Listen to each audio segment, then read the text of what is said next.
Pour limiter l'entrée de la pluie et de la neige par en haut, j'avais ajouté un cercle de tôle tenu par une perche qui va jusqu'au sol. Puis ma foi, ça a bien été parce qu'il n'y a vraiment pas grand-chose qui est tombé.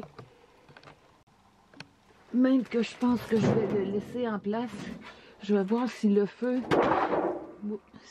approche pas trop de la perche. J'aurais pas besoin de l'enlever.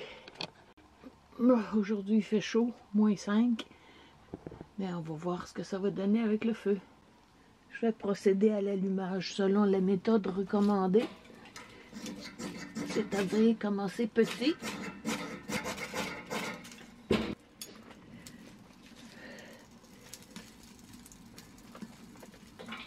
Il faut s'y attendre.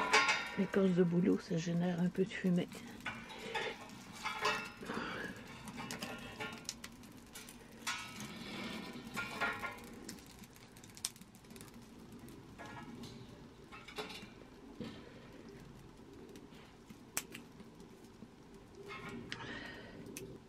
Donc, 2 buts dans la vidéo d'aujourd'hui.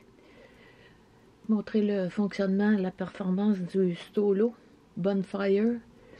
Et vous parler d'une nouvelle compagnie qui fait des mets lyophilisés.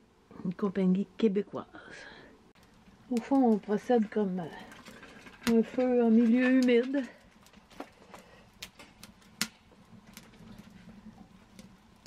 Très graduellement.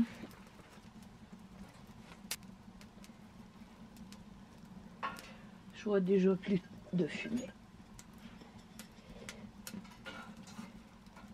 Il ne faut pas aussi que le bois dépasse la hauteur du cercle. Parce qu'à ce moment-là, les gaz seraient trop hauts et ils ne pourraient pas brûler. Pour plus de sécurité, je vais ajouter un morceau de tôle. Ça ne brûlera absolument pas. Oh, quel bonheur. Bon, ah oui, il y a autre chose que je vais vous montrer. Je me demande comment ça se fait, j'ai pas pensé avant.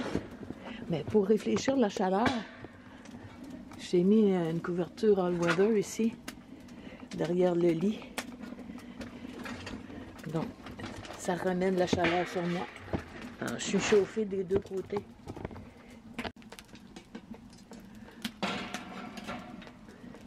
Bon, alors, ce dont je veux vous parler aujourd'hui, c'est la marque Éclat.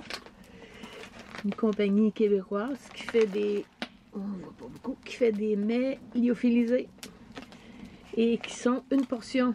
Ça prétend pas être 2 portions. Donc celui-ci pèse 100 grammes lyophilisé. Il faut ajouter 6 onces d'eau. Ça fait combien? 175 millilitres à peu près. Puis laisser reposer 10 minutes. Donc dans le sac, là, comme n'importe lequel. Et c'est de la tourtière traditionnelle du Saguenay-Lac-Saint-Jean. C'est vraiment intriguant. C'est une abonnée, Caro, qui m'en a parlé. Puis vu qu'il y a de la pâte et que c'est un mets typiquement québécois, j'ai tout de suite accepté de faire un test de goût et de revue. Alors le voici, merci Caro.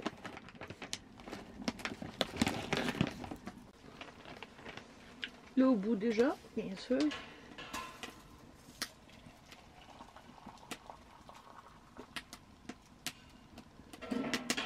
Bon, 3/4 de tasse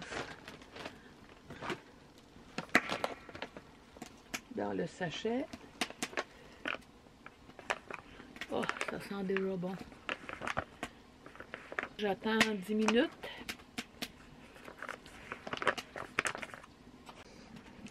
J'ai assez d'eau pour me préparer un chaga dans une petite poche maison.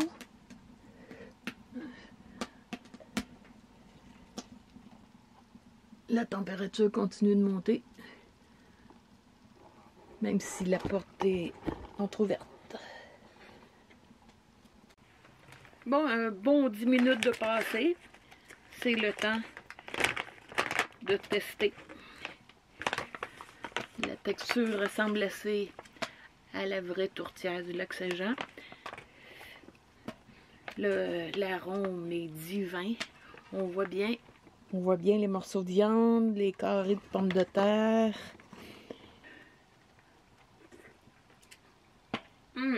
Ah! Trop bon! Oh, vraiment, là, ça goûte le cipat. Ben, la tourtière du Lac-Saint-Jean.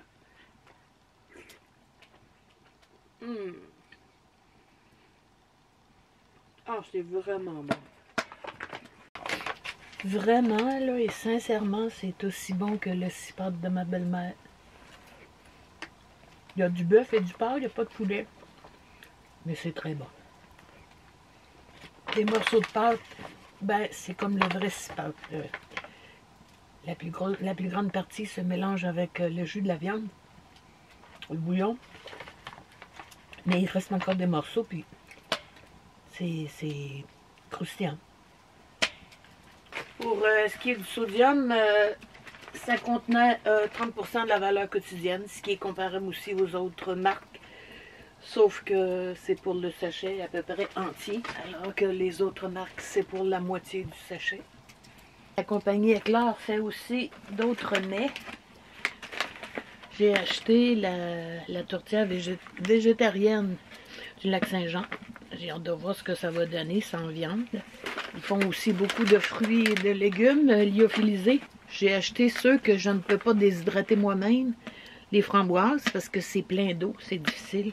Et les camerises, que j'ai jamais mangées. Bon, ben voilà, c'était ma revue de la tourtière du Lac-Saint-Jean. Et la démonstration de mon Solo Stove, le format Bonfire. Je suis très contente de mon achat. Pas de souci de fumée, ça chauffe bien, c'est propre. Il ne faut pas oublier d'enlever les cendres parce que, évidemment, si le plateau troué se retrouve plein de cendres, ben, l'air ne va pas circuler. En terminant, je vais vous faire une confidence. Il y a quelque temps, je pensais arrêter ma chaîne YouTube. Je m'étais dit, bon, quand je serai rendu à 6000 abonnés, je vais mettre la clé sur la porte. Je vais plus dans le bois. Les plantes, j'ai pas mal montré tout ce que je connais. Les techniques, les trucs bushcraft aussi. En fait, je me demandais, est-ce que je suis encore pertinente? Est-ce que j'ai encore quelque chose à montrer? Parce que le but de mes vidéos, c'est jamais de me montrer moi, là, mais d'apporter ma contribution au niveau des connaissances ou des savoir-faire. Si vous avez des suggestions, ben, je vais les prendre si c'est dans la mesure de mes moyens pour pouvoir continuer à faire rouler ma chaîne YouTube. Puis merci encore d'être là.